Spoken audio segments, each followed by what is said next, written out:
What's up, you guys? Welcome back to the channel. If you don't know, my name is Dylan. This is Who is Dylan, where basically I figure out who I am and I bring y'all along with me. Now, just to give you a little feeling, I'm not a therapist, I'm not licensed in this, I'm not a psychiatrist, none of that. I just go through real shit and I've observed a lot of different things that other people went through as well. In this episode, I basically just want to talk about 5 different things that I've learned about love and self-worth. I'm the type of person where I learn through observation, whether it's something I'm going through myself or people around me. I'm able to pick up on lessons that each situation provides by just watching. This doesn't necessarily apply to my recent situation. These are just things that I've learned to be true, and they really have made themselves known to me in the recent months, if that makes sense. But the first thing I have on my list is you cannot confuse potential with reality. Now, what I mean by that is a lot of times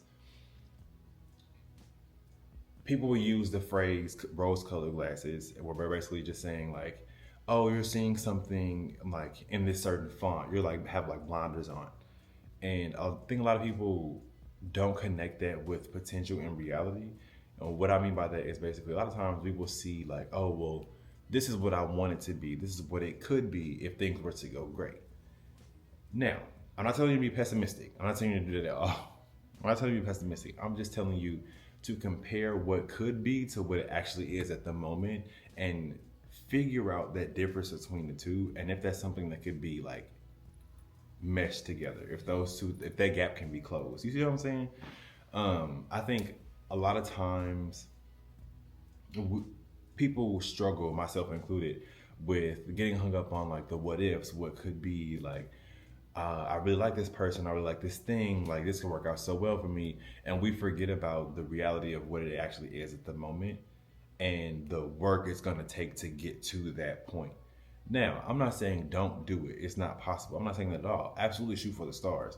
But we have to acknowledge that middle ground.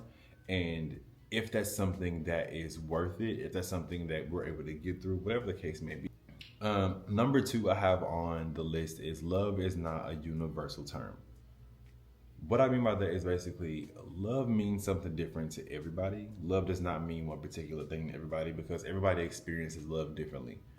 So something I think would be helpful to be mindful of when dealing with people, whether it's platonic or romantic relationships, is the way you expect to be loved could be different the way they expect to love you or for expect you to love them.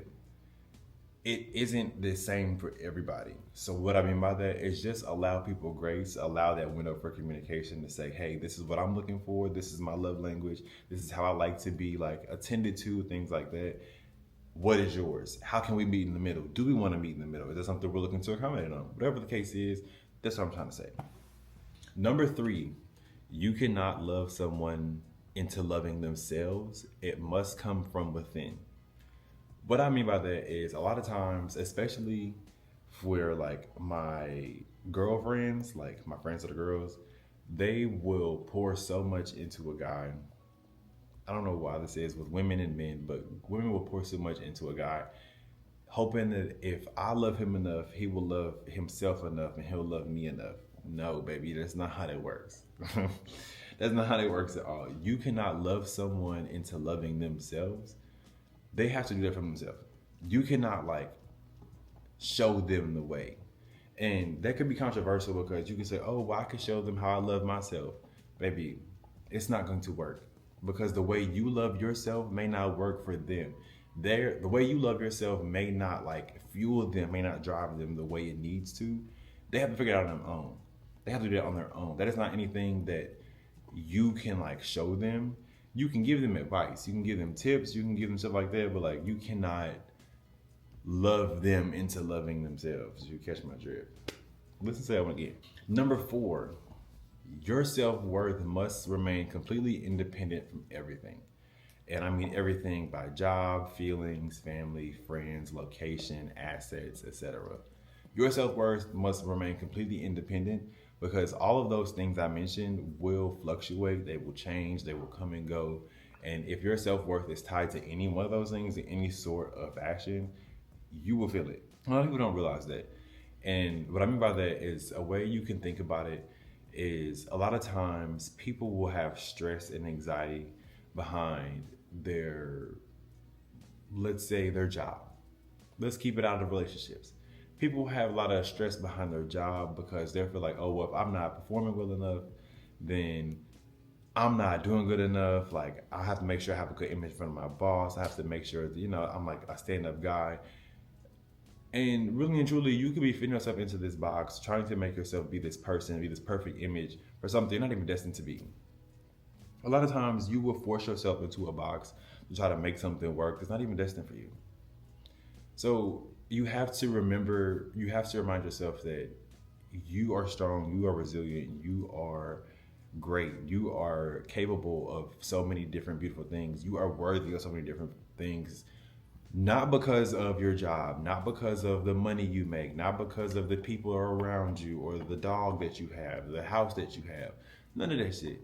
It's because of who you are and your character. That's why you deserve it. Now, my last and final point for 5 things I learned about love and self worth is when you look at things you've experienced as necessary life lessons versus like things you didn't have to go through, you wear it differently and you don't look like the things you've been through. What I mean by that is if you look at the negative things you've experienced and you're like, I had to go through this to become this better version of myself, to be greater, to do greater, to move greater, to be able to accept greater, versus I don't know why I went through that. I'm so unlucky. Things don't work out in my favor. People get things better than me. I don't have it as good as them. It changes the way life treats you. You have to be careful how you talk about different things and how you look at the world and how you like speak. The way you speak is so important. And I feel like when you look at the things you experience as lessons, as something to build you into a better version of you versus like mishaps and I don't know why I went through this, I'm unfortunate, it changes you. You would not believe the shit that I've been through, okay? The things that I've been through in my life has been crazy, but I don't wear it. I don't look like it. And that's because I don't let those things dictate me. I don't let those things like hold me back. Yes, I went through those things, but I'm through those things. I don't stay on those things or in those things. I hope that makes sense.